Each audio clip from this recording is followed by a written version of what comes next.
நண்பர்கள் அனைவருக்கும் காலை மாலை மதிய வணக்கங்களை தெரிவித்துக் கொள்வது உங்கள் நண்பனார். உன்னை வீடியோவில் நம்ம எதை பற்றி பார்க்க போகிறோம் அப்படின்னு பார்த்தீங்கன்னா, சிங்கப்பூர் போகிறதுக்கு டெஸ்ட் அடிக்கிறதுக்கு 2024 இப்போதைக்கு எவ்வளோ செலவாகுது அப்படின்றத பற்றி தான் டீட்டெயிலாக பார்க்க போகிறோம்.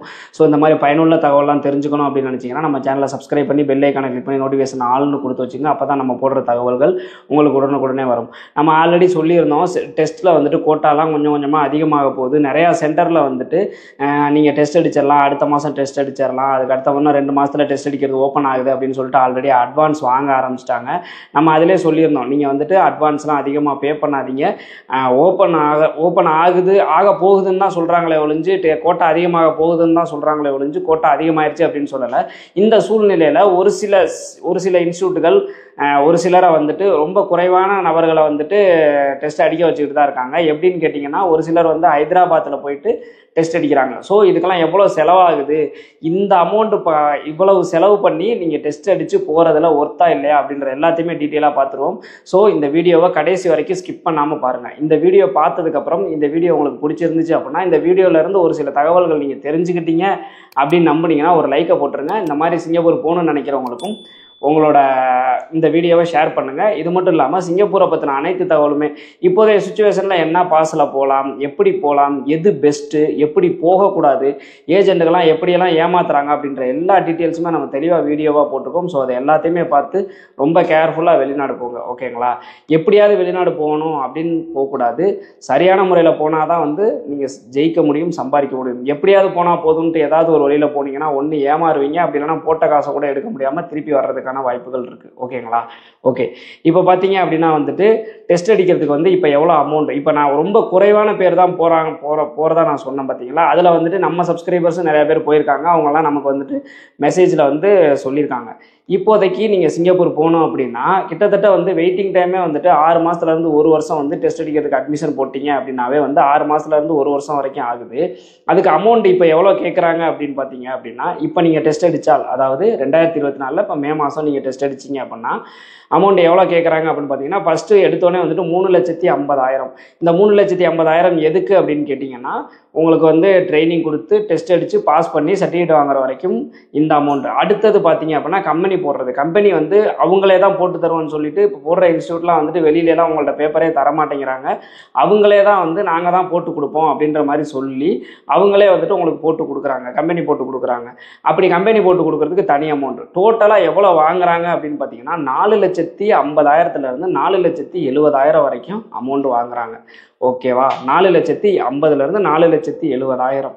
கிட்டத்தட்ட உங்களுக்கு ஃப்ளைட் டிக்கெட் எல்லாத்தையும் சேர்த்தா 5 லட்சம் வந்துடும். 4,70,000 ஆனால் இன்ஸ்டியூட்டில் நீங்கள் கட்ட வேண்டிய அமௌண்ட்டுன்னு வச்சுக்கோங்க. இப்போ 4,70,000 கட்டுறது ஒர்த்தா? நீங்கள் வந்துட்டு ஒரு சின்னதாக கால்குலேஷன் போட்டு பாருங்கள். கால்குலேட்டர் எடுத்துக்கோங்க. ஒரு நாளைக்கு வந்து உங்களுக்கு $18 $20 வரைக்கும் சம்பளம் தர்றாங்க. நீங்கள் $20 அதிகபட்ச சம்பளமே வச்சுக்கோங்க, ஓகேங்களா? $20 வச்சுக்கோங்க. அதுக்கப்புறமேட்டு ஓவர் டைமை கால்குலேட் பண்ணுங்கள். ஓவர் டைமுக்கு 1.5 தருவாங்க. மந்த்லி நீங்கள் எவ்வளோ எடுக்கலாம், நீங்கள் எல்லா நாளுமே 30 நாளுமே ஒர்க் பண்ணுறதா கூட நீங்கள் வச்சுக்கோங்க. மந்த்லி எவ்வளோ எடுக்கலான்ற மாதிரி ஒரு கால்குலேஷன் போடுங்க. அப்போ இயருக்கு எவ்வளோ எடுக்கலாம் அப்படின்ற மாதிரி கால்குலேஷன் பாருங்க. இதில் வந்துட்டு உங்களோட செலவு இருக்குது. நீங்கள் டெஸ்ட் அடிச்சு போனீங்கன்னா உங்களுக்கு ரூமு மட்டும்தான் வந்து எதுவும் டிடக்ஷன் கிடையாது. மற்றபடி வந்து சாப்பாடு செலவு உங்களுக்கு தான், டிரான்ஸ்போர்ட் கம்பெனியை பார்த்துக்கும்.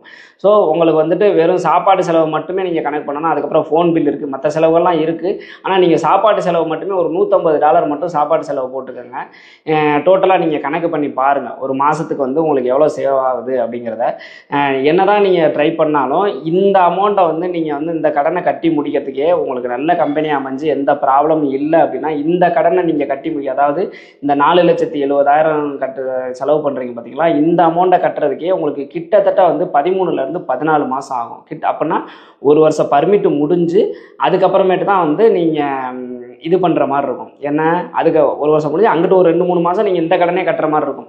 இது எப்படின்னு பார்த்தீங்கன்னா, நீங்கள் ரெடி கேஷாக இருந்துச்சு அப்படின்னா எந்த பிரச்சனையும் கிடையாது. இல்லை நான் வட்டிக்கு வாங்குறேன் அப்படின்னா இன்னும் வந்து உங்கள் நிலைமை மோசமாகும். இன்னும் 2 வருஷம் கூட நீங்கள் கடன் கட்டுற மாதிரி கூட இருக்கும், ஓகேங்களா?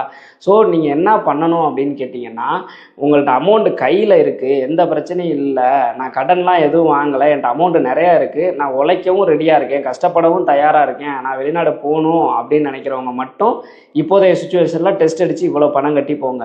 இல்லை என்கிட்ட இப்போ நான் வந்து வட்டிக்கு வாங்கி தான் போகணும், இல்லை என்கிட்ட இவ்வளோ பணம் கிடையாது அப்படின்னு நினைக்கிறவங்க தயவு செய்து வந்துட்டு டெஸ்ட் அடிக்க போக வேண்டாம். ஏன்னா அமௌண்ட் வந்து அந்த அளவுக்கு அதிகமாயிருச்சு. ஸோ அப்போ நான் சிங்கப்பூர் போகணும்னு நினைக்கிறேன். அப்போ நான் எப்படி போகணும் அப்படின்னு நினச்சிங்கன்னா, நீங்கள் மற்ற பர்மிட்டில் போங்க. ஒன்று எஸ்பாஸ் என்டிஎஸ் பர்மிட் அந்த மாதிரி போயிருங்க. ஏன் அப்படின்னா அதுக்கு அமௌண்ட் அதிகமாக கட்டினாலும் அதுக்கு தகுந்த சம்பளம் வர்றதுக்கான வாய்ப்புகள் இருக்குது. கரெக்டான ஏஜெண்டாக இருந்து நல்ல கம்பெனியாக இருந்துச்சு அப்படின்னா, நீங்கள் நல்லா குவாலிஃபைடாக இருந்தீங்க அப்படின்னா உங்களுக்கு சம்பளம் அதிகமாக வரும். ஒரு லட்சம் 2 லட்சம் கூட கட்டினாலும் அதை ஈஸியாக நீங்கள் 1 இயருக்குள்ளரே நீங்கள் எடுத்துட முடியும். ஏன்னா உங்களுக்கு சம்பளம் கூட வரும். எஸ்பாஸ் இபாஸ் அப்படின்றப்ப சம்பளம் கூட வரும், நீங்கள் எடுத்துடலாம். இல்லை அவ்வளோ அப்போ இந்த அமௌண்ட்டை என்னால் கட்ட முடியாது, அதுக்கு மேலேயும் என்னால் கட்ட முடியாது அப்படின்னு நினச்சிங்கன்னா அதுக்கு கீழே PCM permit, shipyard permit, marine permit இதெல்லாம் இருக்குது. இதில் பார்த்தீங்க அப்படின்னா நீங்கள் அதிகபட்சமே, நான் சொல்கிறது அதிகபட்சமே வந்து 2.5 3 லட்சம் தான். ஓகேங்களா? அதுக்கு மேலே ஒருத்தவங்க கேட்குறாங்க அப்படின்னா அது அவங்க வந்து ரொம்ப அதிகமாக கேட்குறாங்க அப்படின்றது அர்த்தம். ஸோ இந்த 3 லட்சம் அப்படின்றது சம்பளம் குறைவாக இருந்தாலும் நீங்கள் ஈஸியாக எடுத்துடலாம். ஓகேங்களா? இதை 2ல் ஏதாவது ஒரு ஆப்ஷனை சூஸ் பண்ணுங்கள். இல்லை நான் டெஸ்ட் அடித்து தான் போவேன் அப்படின்னா அது கண்டிப்பாக கடன் வாங்கின காசாக இருக்கக்கூடாது. ஓகேங்களா? ஏன்னா இவ்வளோ அமௌண்ட் கட்டி போகிறது கரெக்டு கிடையாது. இது என்னோட பர்சனல் ஒப்பீனியன். நீங்கள் அதுக்கு மேலே வந்து முடிவு உங்களோட கையில் தான் இருக்குது. ஓகேங்களா? ஸோ வந்து இதுக்கு மேலே நீங்கள் முடிவு எடுத்துக்கோங்க. இப்போதைக்கு இந்த ரேட் இருக்குது. இன்னொரு விஷயம் ஒன்று சொல்கிறேன் கேளுங்க. அதாவது இப்போ 1 வருஷத்துக்கு முன்னாடி ஒருத்தர் அட்மிஷன் போட்டாருன்னு வச்சுக்கோங்களேன்.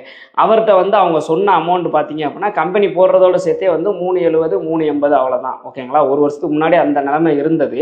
அவர் வந்து அட்வான்ஸ் கட்டி அட்மிஷன் போட்டுட்டார். இப்போ 1 வருஷம் கழித்து தான் வந்து அவரை கூப்பிடுறாங்க. அப்படின்றப்ப அவர்கிட்ட என்ன சொல்கிறாங்க அப்படின்னா, தம்பி ரேட்டு ஏறிடுச்சு, அன்னைக்கு சொன்ன ரேட்டு கிடையாது, இப்போதைக்கு 470 அப்படின்ற மாதிரி சொல்கிறாங்க. ஓகேங்களா? சாரி 370 மொத்தமாக 4,70,000 வருது அப்படின்னு சொல்கிறாங்க. அப்போ 470 இப்போ நீங்கள் சொல்கிறாங்க. இப்போ நீங்கள் போய் அட்மிஷன் போடுறீங்க அப்படின்னா இன்னும் 1 வருஷம் கழிச்சு நீங்கள் போகிறீங்க அப்படின்னா 1 லட்சம் அதிகமாக இருந்தாலும் ஆச்சரியப்படுறதுக்கு கிடையாது. ஓகேங்களா? ஸோ நீங்கள் வெயிட்டிங் டைம் எவ்வளோன்னு கேட்டுக்கோங்க, அமௌண்ட் அதிகமாகுமா அப்படின்றத கேட்டுக்கோங்க. வாய் வார்த்தையில் இல்லைன்னு சொன்னாலும் நம்பாதீங்க. இன்னொரு விஷயம் என்ன அப்படின்னு கேட்டிங்கன்னா, ஒரு சில இன்ஸ்டியூட்டுகள் என்ன பண்ணுறாங்க அப்படின்னா அட்மிஷனுக்கு அமௌண்ட்டை வாங்கிட்டு இப்போ 1 வருஷத்துக்கு முன்னாடி அட்மிஷன் போட்டவர் வெயிட்டிங்கில் இருக்கார். ஆனால் அவங்களுக்கு வேண்டியவங்களையா வந்துட்டு மெயின் டெஸ்ட் அனுப்பிக்கிட்டு இருக்காங்க. ஒரு மாதத்துக்கே வந்து 6லேருந்து 10 பேர் தான் வந்து மெயின் டெஸ்ட் ஏற்றுறாங்கன்னு வச்சுக்கோங்களேன்.